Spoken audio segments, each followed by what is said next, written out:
Hi friends, welcome back to my channel golden days with me. আজকে এক্ষুনি বাজার করে ফিরলাম। আর বাজার থেকে হাইকো যে মার্কেট হয় সেখান থেকে চিকেন আনলাম, ছেলের জন্য টর্টিয়া নিয়ে এলাম, মানে একদম রুটি রেডি, যেটা টিফিন বানিয়ে দিই, রোলের মতো হয়। আর তার সাথে অনেক সবজি কিনে এলাম। আর একটা স্পেশাল জিনিস আজকে পেয়েছি। সবজিগুলো কি কিনে এনেছি সেটা দেখাবার আগে দেখাই স্পেশাল জিনিসটা কি কিনে এনেছি। স্পেশাল জিনিসটা দেখাবার আগে দেখায় যে লিচু পেয়েছি। তো এখন তো বৃষ্টি শুরু হয়ে গেছে, তেমন লিচু পাওয়া যায় না। তো লিচু পেয়েছি, আর এইগুলো এক ধরনের ব্রেড এনেছি, চিকেন কিনে এনেছি। তো লিচুটা কি হয়, এখন লিচুটা বাজার থেকে উঠে গেছে, হাইকোতে পেলাম এরকম রেডি করা একেবারে সুন্দর লিচু নিয়ে এসেছি। আর ওখানে চিকেন তো আমি নিয়েই আসি হাইকো থেকে, যখনই যাই সেটা দেখাচ্ছি আপনাদের। এক্ষুনি চিকেন রান্না করবো। আর এই যে দেখুন, ওল পেয়েছি, এইভাবে রেডি করা ওল পাওয়া যায়, সেই ওল কিনে নিয়ে এসেছি। চিকেনটা এক্ষুনি রান্না করব। লাল শাক এনেছি, এই শাকটাও বাছা। তো এই লিচুগুলো ছেলের জন্য নিয়ে এলাম, কারণ ছেলে লিচু খেতে খুব ভালোবাসে। আর এই ব্রেড আর চিকেন আজকে ডিনার হবে। আর যেটা স্পেশাল পেয়েছি সেটা হচ্ছে এটা, এরকম পাইনঅ্যাপেল কাটা পেয়েছি, যাতে আমি মশলা ছড়িয়ে নিয়েছি, খাবো এবার। তো আনারস খেতে খুব ভালো লাগে। আনারস সাধারণত গোটা গোটা পাওয়া যায়। তো এইটা তো সুপার মার্কেট, তো এখানে আমরা তো এমনি ছাড়ানো অসুবিধা, কী করে ছাড়াবো। তো এটা সুপার মার্কেট বলে সেখান থেকে নিয়ে এলাম। খুব আনন্দ লাগলো, আমি কয়েক পিস খেলাম, ছেলে খাবে। আর লিচুও পেয়েছি, একদম তরতাজা লিচু পেয়েছি। আর চলুন আর কি কিনেছি সেই সবজিগুলো একবার দেখি। ওল খেতে খুবই ভালোবাসি, দেখালাম যে এই যে ওলটা, ওলটা এক্ষুনি আমি রান্না করব। আর লাল শাকটাও এক্ষুনি রান্না করব, লাল শাকটা এক্ষুনি রান্না করব, সব এক্ষুনি রান্না হবে। এখন কিন্তু রাত্রিবেলায় চিকেনটাও এক্ষুনি রান্না করব। আর মাশরুমটা ভাবছি করব কি করব না। চিকেনটা রান্না করতাম না, কিন্তু একটা স্পেশাল জিনিসের জন্য চিকেনটা আমি রান্না করব। সেটা কি, চলুন দেখাই। যখনই আমি হাইকো মল যাই তখন এরকম কিউব কিউব ওলটা কিনে নিয়ে আসি, তার কারণ ওল নয়তো বাজার থেকে কিনে আনলে বড্ড নোংরা হয়, কাদা টাদা ধুয়ে রান্না করতে অসুবিধা হয়। ওল কিনে আনি। আর এই বর্ষাকালটা চলছে বলে এখন আমি শাকটাও কিনে আনছি, মানে যে শাকটা পরিষ্কার বাছা পাচ্ছি। ওই মূলগুলো রুটগুলো থাকলে কি হয়, শাকটা বাছতে খুব কষ্ট হয়, তাই সেরকম শাকও কিনে নিয়ে আসছি। তো ওলটা বসিয়ে দিলাম, এক্ষুনি 2টো সিটি দিলে হয়ে যাবে। আর একটা জিনিস কিনেছি, মালাই পনির, দুর্ধর্ষ খেতে হয়। তো এইটা আজকে বানাবো না, এটা কালকে বানাবো।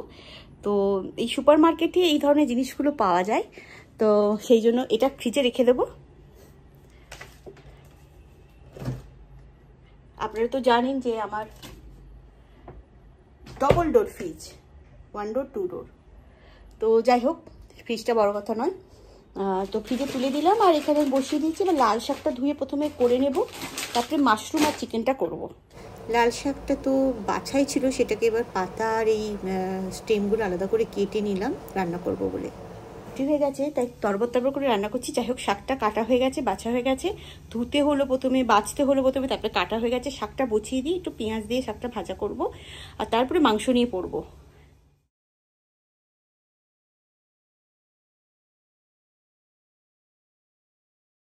পেঁয়াজ কুচি আর ওই শাকের ডাঁটাগুলো ভাজা করে নেবো, তারপরে শাকটা দিয়ে নুন দিয়ে দেবো, ব্যাস।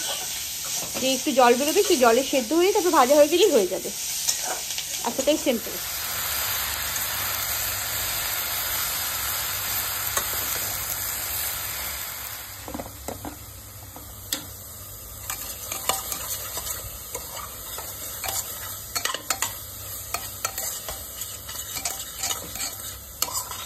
এত টায়ার লাগছে না, চিকেনটা কুকারেই করে নেবো, তাড়াতাড়ি হয়ে যাবে, কারণ রাত্রি হয়ে গেছে না, বাজার গেছিলাম, ভীষণ টায়ার্ড। তো শরীরটা এখনও তো সেইভাবে জুৎসই হয়নি। তো শাকটা হয়ে এসেছে, চিকেনটা কুকারে করে নিলে চটপট হয়ে যাবে, তারপরে মাশরুমটা ভেজে নেব।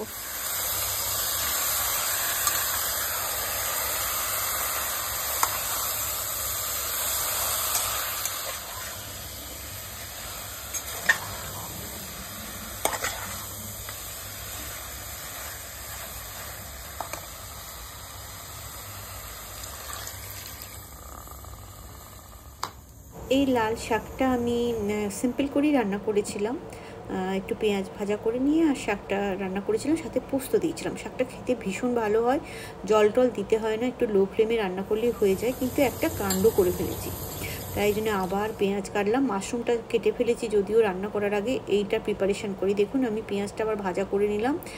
করে নিই, কেন করছি সেটা আপনাদের এক্ষুনি বলবো। মাঝে মাঝে হয় না যে এক করতে চাইছি আর এক হচ্ছে, তো তাড়াতাড়ি করলে এই হয়, একে তো বাজার করে এসেছি, তারপরে রান্না বসিয়েছি, তার মধ্যে এই কাণ্ডটা করে ফেলেছি, তাই সেটাকে মেকআপ করার জন্য ওই পেঁয়াজ ভাজা করে দিচ্ছি। আপনারা কি গেস করতে পারছেন কি অ্যাকচুয়ালি হয়েছিল? হ্যাঁ, যারা তো রান্না করে তারা নিশ্চয়ই বুঝতে পারছেন যে কেন আমি এটা করছি।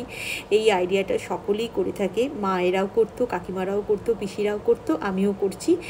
ভুল হয়ে গেলে কি করে মেকআপ করতে হয় সেটা আপনাদের দেখিয়ে দিলাম।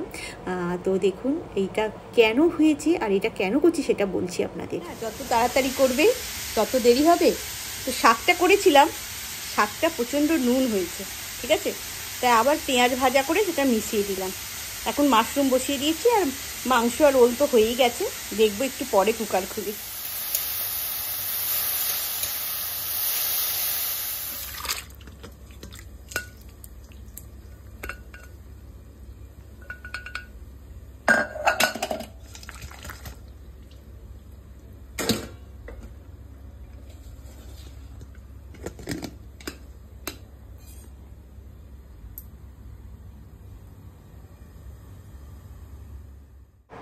ওলটা জল ঝারিয়ে নিয়ে সঙ্গে সঙ্গে মাখাতে শুরু করেছি, তার কারণ ওলটা ভীষণ গরম, দেখতে পাচ্ছেন তো ধোঁয়া উঠছে। আদারওয়াইজ আমি হাত দিয়েই মাখাই, হাত দিয়ে মাখানোর আলাদা সুবিধা আছে, এরকম করে হয় না। তাও আমি একটু একটু চ্যাপটা করে দিলে কী হয়, একটু গরম ভাবটা কমে যাবে, পরে আমি হাত দিয়ে এটা মাখিয়ে নেব, সেরকম প্ল্যান করেই করছি। ওল ভাতেটা খেতে আমরা খুব ভালোবাসি প্রচণ্ডই। আমি যখনই সুপার মার্কেট যাই নিয়ে আসি, এটা একদম কাটা পরিষ্কার করা থাকে, জাস্ট ধুয়ে বসিয়ে দিলেই হয়। তো দেখুন এই যে মাখিয়ে ফেলেছি। আর এটা আপনারা করতে পারেন শুকনো লঙ্কা দিয়ে মাখাতে পারেন, কাঁচা লঙ্কা দিয়ে মাখাতে পারেন, সর্ষের তেল দিয়ে মাখাতে পারেন, আমি কাসুন্দি দিয়েও মাখাই। তো এদিকে মাশরুমটা হচ্ছে। আচ্ছা, ওল ভাতেটা আমার মা অনেক সময় কাঁচা তেল, কাঁচা লঙ্কা আর সর্ষে বাটা মাখাতো। তো এখানে তো সর্ষে বাটা পাওয়া যায় না, আপনারা তো জানেন আমি সানরাইজের মশলা ইউজ করি, তাই আমি এটাতে কাসুন্দি দিই। কাসুন্দিতে আমার শাশুড়ি মা করে দেয়। আর সেই জন্য এবার এইটা করে নিলে আমার রান্না হয়ে যাবে। প্রচণ্ড খিদেও পেয়েছে, টায়ার্ডও হয়ে গিয়েছি। নানা রকম করে রান্না করে আপনাদের দিকে দেখাচ্ছি। এখন সবসময় আসা হয়ে ওঠে না, সুবিধা করে উঠতে পারি না যে তাড়াতাড়ি করে এসে আপনাদের দেখাবো।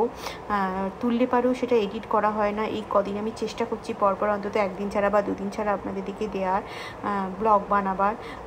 তো এই হয়েছে কাণ্ড। আর আচ্ছা, এইটা একটা দেখালাম আপনাদের যে আমি চিকেনে তড়কা দিলাম। হ্যাঁ, এটা কখনো কখনো আমি করি, সব সময় করি না। আমি জিরে ফোড়ন, শুকনো লঙ্কা, তেজপাতা দিয়ে চিকেনে একটা ফোড়ন দিলাম। যখন পাতলা করে ঝোল বানাই তখন ওই চিকেনের যে একটা কাঁচা গন্ধ থাকে, যখন আমি মশলা দিই না, শুধু পেঁয়াজ দিয়ে রান্না করলাম, তখন আমি এরকম করে একটা ছোট্ট করে জিরে, শুকনো লঙ্কা, তেজপাতায় ফোড়ন করে দিই। তো মাশরুমও ভাজা হয়ে গেছে, সব রান্নায় প্রায় হয়ে এসেছে। দেখুন মাশরুমটা ভাজা করেছি, আর এটা চিকেনটা, এটা করে দেখবেন যে তরকাটা আপনাদের দেখালাম, এটা কিন্তু খুব ভালো লাগে খেতে। অনেকেই বলে চিকেনে কী করে তরকা দেওয়া হয়, কিন্তু আমি যখন এটা করে সবাইকে খাইয়েছি, সবাই বলেছে যে এটা খুব খুব খুব খুব ভালো হয়।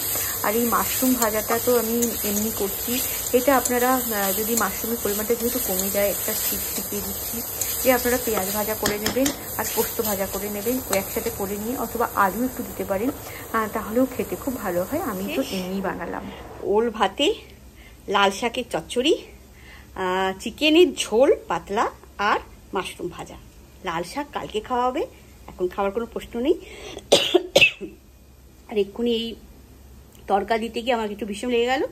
তো এই রান্না শেষ হয়ে গেলো। তো এক্সস্ট ফ্যান সব ভুলভাল বকছি, এক্সস্ট ফ্যান বন্ধ করে দিলাম, অরিজিনাল ফ্যান চালিয়ে দিলাম। প্রচণ্ড গরম লাগছে, কিছুক্ষণ বসে আজকে স্পেশাল খাবারটা খাবো। আজকে স্পেশাল খাবার কি, ওই যে ব্রেডগুলো এনেছিলাম, ওই ব্রেড আর চিকেন, ঠিক আছে, ওটা আজকে খাওয়া হবে। শুরুতেই দেখিয়েছিলাম যে এই ব্রেডগুলো আমি মল থেকে কিনে নিয়েছি, হাইকো মল থেকে। তো আজকের ডিনারে এই ব্রেড আর পাতলা চিকেনের ঝোল, যেটা কিনা শুকনো লঙ্কার তড়কা দেয়া।